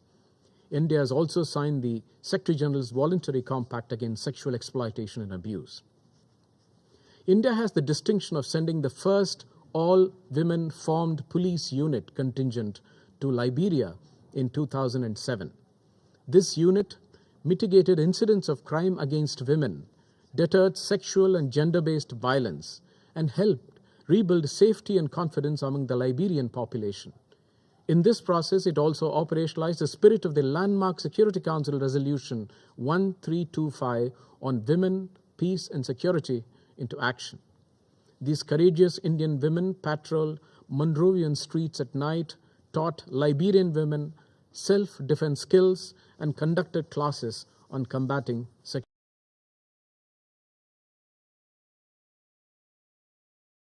The number of women peacekeepers.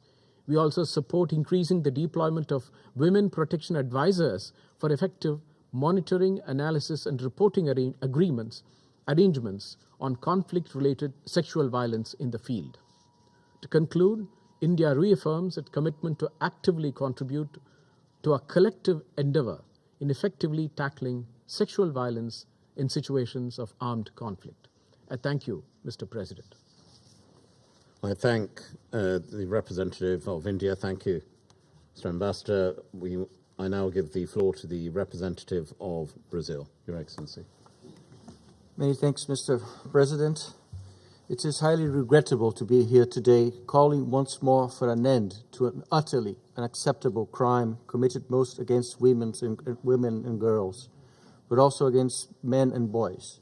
Sexual violence in conflict destroys the social fabric of communities and inflicts long-lasting psychological trauma, having a direct bearing on the resilience of peace and on the prospects for sustainable development. Perpetrators, be they state or non-state actors, terrorists or mercenaries, should now be thinking twice before they commit such crimes. But they do not stop. They continue because they know that most probably their actions will go unpunished, even though they are committing well-known violations of international human rights and international humanitarian law, abhorrent acts prohibited both in times of war and peace. Today's briefings and the latest report of the Secretary General serve as stark reminders that the fight to end sexual violence as a weapon of war, as a tool of intimidation and social control in conflict and post-conflict situations is very far from over. Mr. President, Lord Ahmad, Brazil thanks the United Kingdom for organizing today's debate and the briefers for their comprehensive presentations. In addition to that, we take this opportunity to commend Special Representative Pramila Patten for her work and her office for the crucial role they play in international efforts to combat sexual violence in conflict. We also thank Ms. Nadia Murad, Mariana Karkutli, and Helena Berjano for their testimonials. They show us the strength of the committed work of victims themselves and of their organizations on the ground. Addressing the prevailing culture of impunity for the crime of sexual violence in conflict is paramount, not just as a means of reparation, but also of delivering justice by making perpetrators accountable for their crimes. It is also, as experience shows, an important tool to prevent the horrific scenarios described by the aforementioned reports and a myriad of other accounts. As Ms. Simmers Bauhaus told us on Monday, and Ms. Pramila confirmed today, red signs are now flying all over as allegations of sexual violence are reported in the context of the conflict in Ukraine.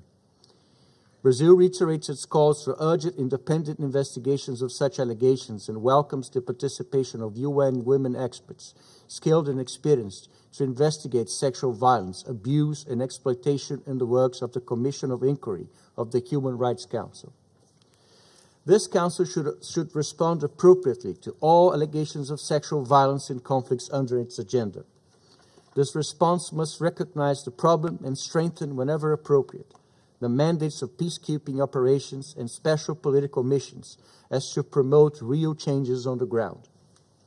Recent reports from South Sudan offer a horrific account of sexual violence being used as a weapon of war and remind us of the grave consequences of widespread impunity for sexual violence in conflict. The recent approved Resolution 2625 on South Sudan, which renews the mandate of UNMISS, expresses serious concerns at those ongoing reports and underlines the urgency of timely investigations, not only to support accountability, but also to provide assistance and protection to survivors. It enables UNMISS to curb sexual violence within its core directive for the protection of civilians. In fact, UNMISS may use a variety of means and areas of deployment to deter, prevent, and respond to sexual and gender-based violence, including by facilitating access to organizations that provide services and support to survivors. But having such provisions in the Council's resolutions is not enough. This Council must urgently address the funding shortfalls that prevent it from delivering a satisfactory response. And that includes having the resources, for instance, to continue to deploy women's protection advisors to bring behavioral change through engagement with the parties to the conflict. It is also essential to guarantee that pre-deployment training of UN troops and personnel includes capacity building to recognize and respond to sexual violence in conflict, including on early warning and risk mitigation. Troops should be trained to help foster an enabling environment for surviving victims to seek support and for perpetrators to be persecuted for their crimes. Peace agreements and post-conflict arrangements hardly ever deal with the situation of those who have been subjected to violence during conflict and its aftermath. With the support of the Peacebuilding Commission, this Council should continue to advocate for the inclusion of references in peace agreements, consider the imperative to, ideally at least, eradicate all forms of sexual violence, especially against all women and girls, and of provisions related to accountability for gender-based violence. Promoting full, equal, and meaningful participation of women in decision-making processes and peace talks also means tackling the root causes of sexual violence in conflict, including structural gender inequality and harmful social norms that lead to the stigmatization and discrimination of survivors. Any and every step towards the implementation of women and peace and security resolutions is very much welcome. Thank you, Mr. President. I thank the representative of Brazil.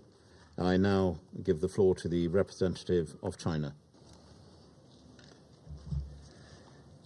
Mr. President, I welcome your chairing of today's meeting. And I thank SRSG Patton and the representatives of civil society for their briefings. According to the SG's report, sexual violence continues to be used as a tactic of war and terrorism, causing profound sufferings to vulnerable groups such as women and girls. China strongly condemns all sexual violence against women and girls and calls on the international community to take comprehensive measures to tackle this problem. In this connection, I would like to make the following observations. First, building a solid foundation for peace by stepping up conflict prevention and political settlement. As the most vulnerable groups in conflict and turmoil, women and girls are the main victims of sexual violence. The most fundamental protection of them is the prevention and resolution of conflicts so as to eliminate the breeding ground for sexual violence. The Security Council should make good use of the toolkit entrusted by the UN Charter, increase investment in political settlement of hotspot issues, and make more efforts in peaceful means such as negotiation, good offices, and mediation. The UN political and peacekeeping missions should also, based on their mandates, play their due roles in early warning of conflicts and protection of vulnerable groups. Second, combating terrorism so as to eliminate violence against women by terrorist and extremist forces. In recent years, terrorist groups, kidnapping, and human trafficking, as well as sexual violence and exploitation, have become increasingly rampant. Many alleged perpetrators of sexual violence in the SG's report are actually terrorist groups listed by the 1267 Committee of the Security Council. The international community should closely integrate the elimination of sexual violence in conflicts with the fight against terrorism by adhering to unified standards and jointly combating all terrorist and extremist forces so as to end violence against women and girls. amplifying the she power and actively supporting women's development and empowerment. Sexual violence in conflict is closely related to the root causes and deep-seated imbalances such as gender inequality and underdevelopment. The international community should tackle the issue of conflict-related sexual violence in an integrated manner within the overall framework of women's empowerment and development, striving to eliminate gender discrimination and differential treatment, removing the development gap faced by women, and promoting synergy between women's endeavor and the 2030 Agenda for Sustainable Development. It is essential to continue to amplify women's active position, participation, and transformative power in the field of peace and security, and actively support women's effective participation in peace processes, peacekeeping, and peace building. 4. Upholding the leadership of countries concerned and supporting their efforts in pursuing accountability. The countries concerned have the primary responsibility for preventing and combating sexual violence in conflicts and protecting women and children of their countries. Based on respecting the judicial sovereignty and the leadership of the countries concerned, the international community should provide targeted assistance in rule of law, security, and the humanitarian fields, assist the countries concerned in providing timely protection and assistance to victims of sexual violence in conflicts, and step up capacity building of judicial organs so as to bring perpetrators to justice and bring justice to victims. Mr. President, Ms. Nadia Murad is a survivor of sexual violence by the Islamic State terrorist group. Her tragic experience is heartbreaking, while her tenacity and courage awe-inspiring. For over 7 years, she has been advocating for Yazidi survivors like her. All she asked for were 2 words: accountability and justice. In East Asia, there is also a group of victims of sexual violence in conflict who have been living with nightmare memories, but have not been able to get justice even till their death. This group is the comfort women forcibly drafted by the Japanese army during the Second World War. During that period, hundreds of thousands of women and girls from China, the Korean Peninsula, Southeast Asia, and other countries and regions were forcibly conscripted by Japanese militarism as comfort women and became prisoners in hell. They have experienced horrific sexual violence, both mentally and physically. However, to our indignation, for decades, some forces in Japan have stubbornly adhered to misconceptions and kept attempting to deny and whitewash the history of aggression. As recent as last month, some of the textbooks approved by the Japanese government once again blurred historical facts through word games, attempting to downplay and evade the historical guilt of forced recruitment of comfort women. We solemnly urge Japan to face up to and reflect on the history of aggression, handle issues left over from history, such as the forced drafting of comfort women in a responsible manner, bring justice to the victims and survivors, and being accountable to the people of the invaded countries, so as not to further lose trust from its Asian neighbors and the international community. Thank you, Mr. President. I thank the representative of China, and I now give the floor to the representative of Albania. Mr. Ambassador.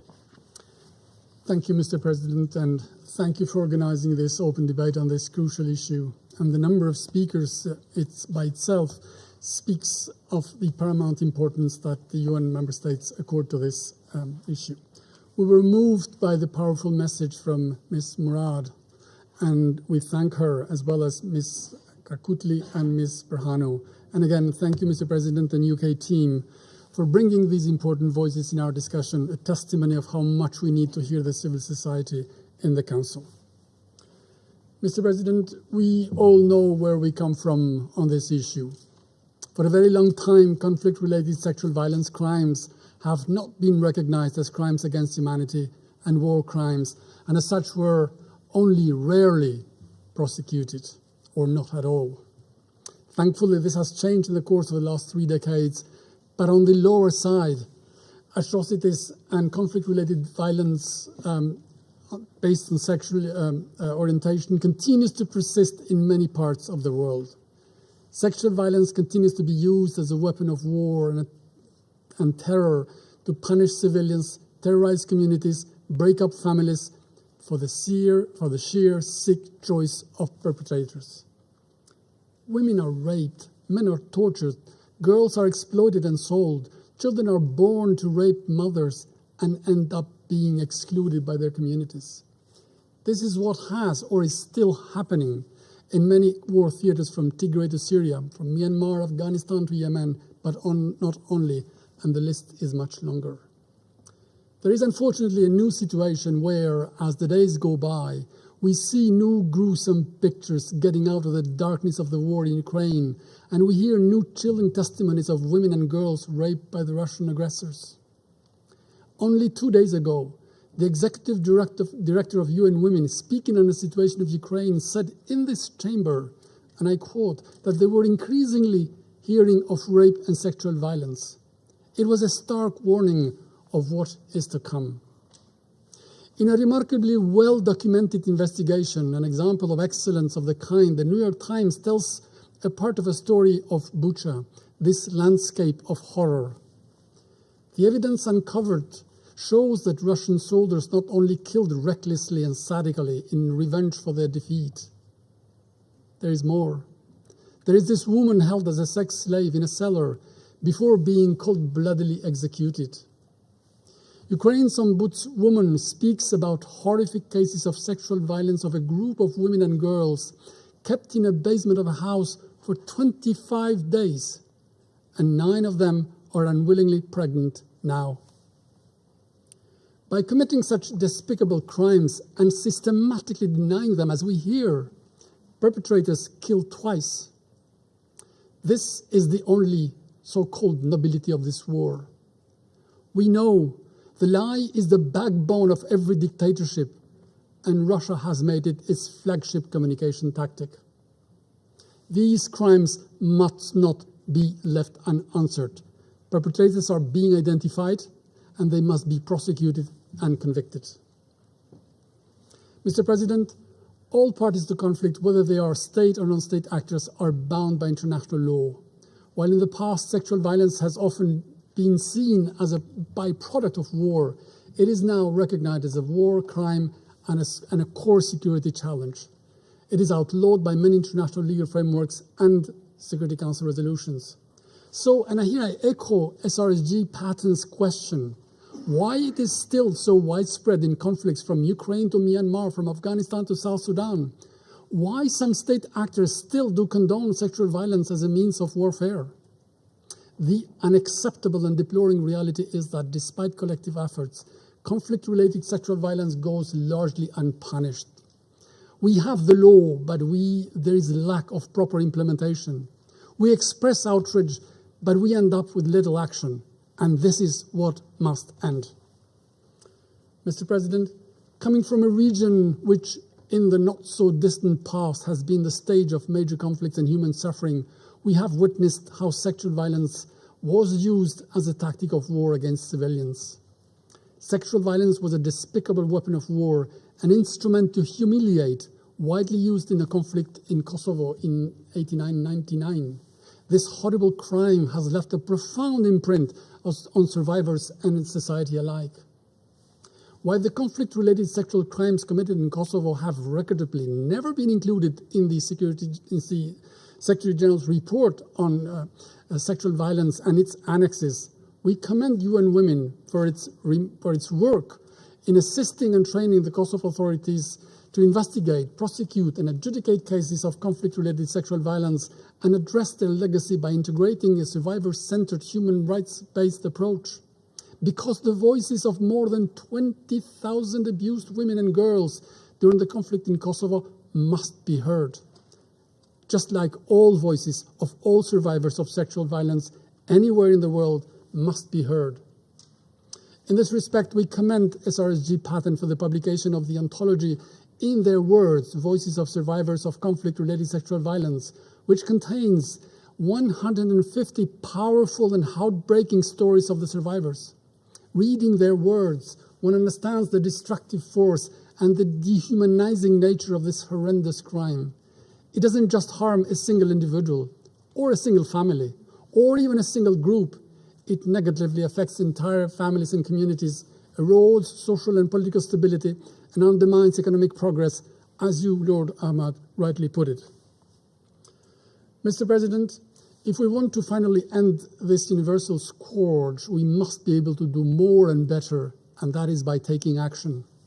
First, we must prioritize prevention, and we can contribute by including the prevention and the response to conflict-related sexual violence when we design and renew mandates of peace operations, what we do here in the Council. The deployment of women's protection advisors has proven to be very effective in ensuring more timely, accurate, and reliable information regarding conflict-related sexual violence in the field. Second, and everybody agrees, we must improve and strengthen accountability. Ensuring accountability by putting an end to impunity for violations and abuses must be our priority. We strongly support the work of the UN team of experts on the rule of law and sexual violence in conflict, as well as the model legislative provisions and guidance launched by the Office of the SRSG. Albania welcomes the steps taken by some countries and the universal jurisdiction in their national courts and encourage a more coordinated approach among states towards this end. We will be very pleased to follow the Murad Code for collective evidence, because only evidence leads to accountability, and accountability helps healing wounds. In the Council, we should incorporate sexual violence as a standalone designation criterion for targeted sanctions when we cannot do better than that. The message should be one and clear. No one that has promoted, used, or plans to use sexual violence as a tactic of war will escape justice. And finally, we must ensure effective and secure participation of civil society, as it was the case today, in particular women's organizations, in efforts to address conflict-related sexual violence at all stages, including reparation and rehabilitation. And we must protect women activists, including women human rights defenders, journalists and peace builders, and those working directly on conflict-related violence from any reprisal. I will end, Mr. President, with this. Spending time to only condemn such crimes is not an option. We must take concrete actions in the entire chain of steps. Prevent violence, protect individuals, punish perpetrators, and provide redress to victims and survivors. The legal framework is worth only if it is implemented. Otherwise, it is just printed paper. We must use the recent accounts of victims of sexual violence in Ukraine and anywhere else in the world as a most urgent wake-up call. No perpetrator should go unpunished, not in Ukraine, not in Yemen, not in Afghanistan, not in Syria, not in Kosovo, not anywhere. And I thank you. I thank you, Ambassador. I thank the representative of Albania. I now pass the floor to the representative of Ireland, Your Excellency. Thank you, President, and thank you for convening today's debate, and in particular for bringing to the table such strong voices from civil society. Nadia, Mariana, and Helena, the work that you do to protect and advocate for survivors of sexual violence is invaluable. Thank you for your courage. Courage we here need to take heed of, as you said, Nadia. I also want to thank Special Representative Patton for your work and for the work of your team. Your tireless work in documenting these heinous crimes is critical. President, the Secretary-General's report is brutally clear. Conflict-related sexual violence is rampant. It is going unpunished, and it is destroying lives and communities. It continues to be wielded as an appalling and illegal weapon of war, torture, and terrorism. And with widespread impunity the norm, perpetrators are acting without fear of consequence. We are deeply concerned that sexual violence is increasingly being used to silence women, especially women human rights defenders and those who speak out politically. The horrific reports from Afghanistan and Myanmar are grave testament to this. The constraining of civil society space, coupled with misogynistic threats and violence, is not only unacceptable, but outright dangerous. Anywhere women cannot freely participate in public life, they are not only deprived of their rights, but society is prevented from reaching its full potential and achieving sustainable peace. President, we agree with the Secretary-General that adequate attention is not being paid to prevention. Time and again, we have failed to prevent the escalation of sexual violence and to protect survivors. The shocking examples documented from Ethiopia by the joint UN-Ethiopian Human Rights Commission report clearly tell us this. And as we have just heard from Helena, these are just a sample of the widespread and systematic use of sexual violence that has defined the conflict in Ethiopia. All parties to this conflict are accused of egregious acts of sexual violence. We are deeply concerned that this time next year we will be discussing similar testimonies arising from Russia's invasion of Ukraine, where we have seen enough credible reports to believe that widespread sexual violence is already occurring. The roadmap to prevention is clear. There exists a robust framework, including resolutions by this Council, which outlaws conflict-related sexual violence and which can hold perpetrators to account, which prevents future violations and, importantly, ensures justice for survivors. The real gap is implementation. As the SRSG put it this morning, what do the resolutions of this Council mean to victims and survivors of conflict-related sexual violence? Parties to conflict must have at the forefront of their minds that sexual and gender-based violence can amount to war crimes and crimes against humanity. Perpetrators must be held accountable. Domestic, regional and international courts all play an essential role in this. For instance, the Bemba and Ongwen convictions by the International Criminal Court demonstrated that sexual violence will no longer be treated as a collateral crime. However, as the Secretary-General has highlighted, too few situations, including where widespread conflict-related sexual violence has been reported, have been referred to the ICC by this Council.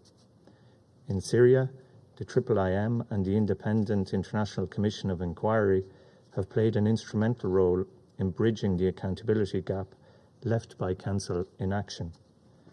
The gathering and preservation of evidence is fundamental for ensuring accountability and has enabled convictions for sexual violence crimes at the domestic level. We saw this recently in the Watershed Koblenz proceedings in Germany, as others have referenced. We also need to ensure that we embed the prevention of conflict-related sexual violence in operational provisions of all mandates agreed by this Council. As recommended by the Informal Expert Group on Women, Peace and Security, we should integrate women's protection advisors into the budgets of UN peace operations, particularly during transition processes. The use of targeted sanctions on grounds of conflict-related sexual violence is another important but underutilised tool at this Council's disposal. Alongside our pursuit of justice, we need to prioritise a survivor-centred approach for all, including men and boys, as well as members of the LGBTI+ community. Access to gender and age-sensitive services, including sexual and reproductive health services and psychosocial support, is essential. President, many factors exacerbate conflict-related sexual violence. However, the fundamental root cause is inequality. Conflict-related sexual violence is the most horrific abuse of power. It is a shameful scourge that will only end when we do the right thing and embrace gender equality. President, this Council has made countless commitments to address conflict-related sexual violence. Now let's implement them. Thank you. I thank the representative of Ireland, and I now pass the floor to the representative of France for their statement. Your Excellency. Je vous remercie, Thank Monsieur le Président. Mr. President. Monsieur le Président, je remercie Mr. l'ensemble President, I de wish nos to intervenants thank pour leur all témoignage speakers for extrêmement puissant. their powerful Je rappelle notre plein testimony. soutien I au wish mandat to de la recall our full représentante support spéciale for the Pramila mandate of the Patten. Special Representative, Je Madam salue également Pramila l'engagement Patten. I remarquable wish to de applaud Nadia the Murad remarkable et commitment je of renouvelle à travers Madam elle Nadia notre Murad. reconnaissance à tous les Through Madam acteurs qui Murad, I agissent wish sur to le terrain extend our gratitude contre le for fléau des all violences of those sexuelles. taking action on the ground to counter the Face à une scourge of situation qui sexual ne violence. cesse de s'aggraver Given en the Ukraine, situation in Ukraine, nous which avons pris continues connaissance to avec deteriorate, effroi